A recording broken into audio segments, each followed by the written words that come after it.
This is Jayanti Banerjee, and she's here for Shubharam. She's an artist. And anyways, can you introduce yourself? I'm not really professionally trained in art, but I started sketching from 2016, and I was more into I like black and white and the shades of grey, so I got into pencil shading and charcoal. And charcoal. Charcoal. Okay. And this is my first exhibition, in fact. And what really attracted me to this particular thing is what you've written under each of your sketch. These are sketches or what? Yes, these are sketches, pencil and charcoal, both. So, like, what is this? Like the story? It's so beautiful. The story in her eyes. You know, when you look at her, I like capturing people's emotions.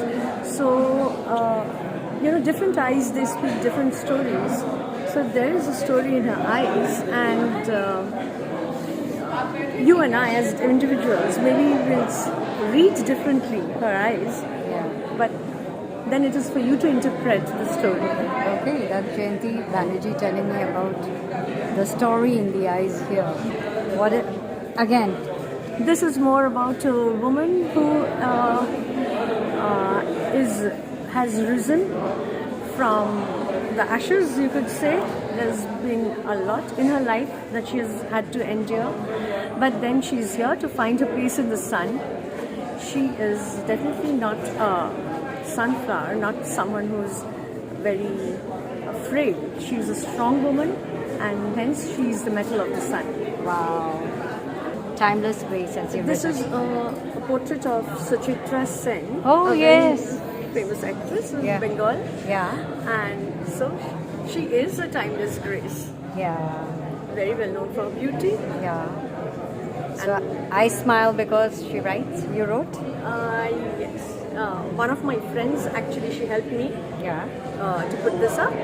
And I smile because I cannot cry. I see stars melt in my liquid eyes. Beautiful.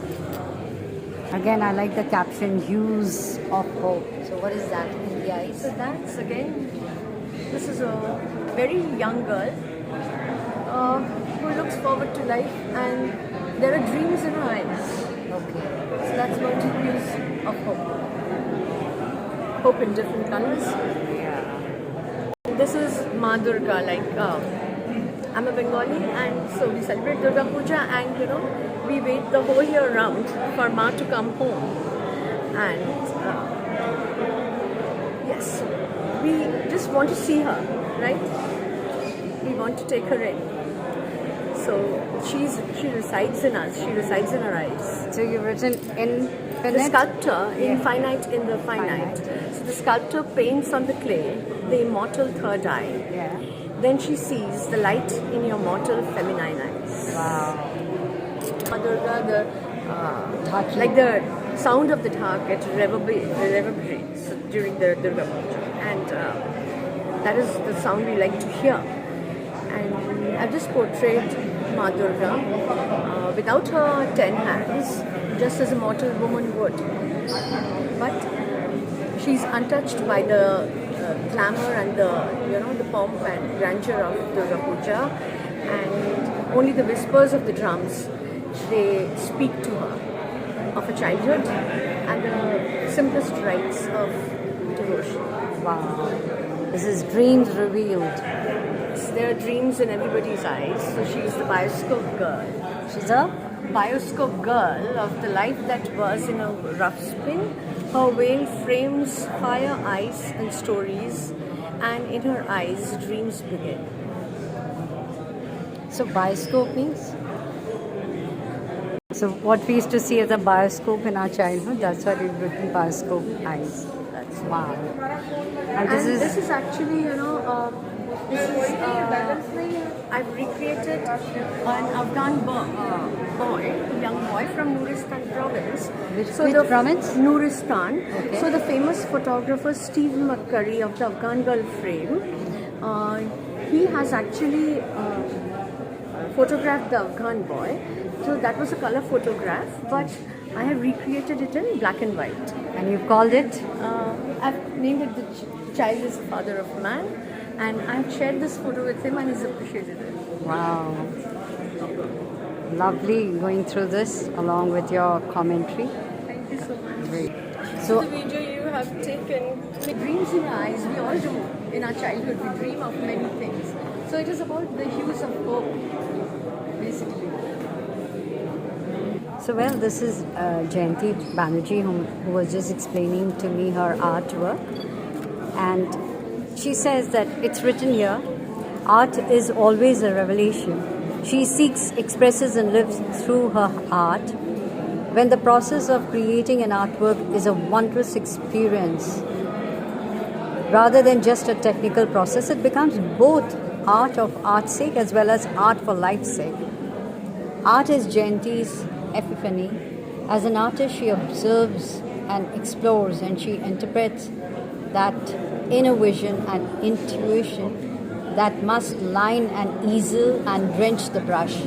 Jayanti brings to her art the tender strength of a woman, attuned to all the nuances of feminine existence. In her signature works, even the uninformed viewer will find a color, a tint, and a curve that is eloquent of the artist's emotions and skills as well as a third-person imagination. The angle of a head, the shadows in the eyes, the dimension on a fruit peel are evocative and interpretative. The art appeals to the essence of aesthetics as well as gut reactions. You stand before her artwork and you are involved with that subject of a drawing. They articulate questions that do not need answers and answers that ask the questions. Actually, what really got me was the little slips that she's written. They're so poetic, all of them below that. So that's why. So let's start. So another thing, a highly respected art teacher at a reputed school, she teaches her students to dream and envision through various forms and styles of art. Her classes are not just dip and draw. She's innovative, creative, and infuses the children with enthusiasm for color, symmetry, and above all, imagination. It is a purple sky that the child draws. Then she makes the child embellish that purple with reason and dreams. Jayanti believes that art is a medium of expression, a vibrant motive of reality and dreams, a testimony of evolution, and above all, the canvas for tears, smiles, repose, rebellion, and beauty. Here is an artist who knows that a thing of beauty is joy forever.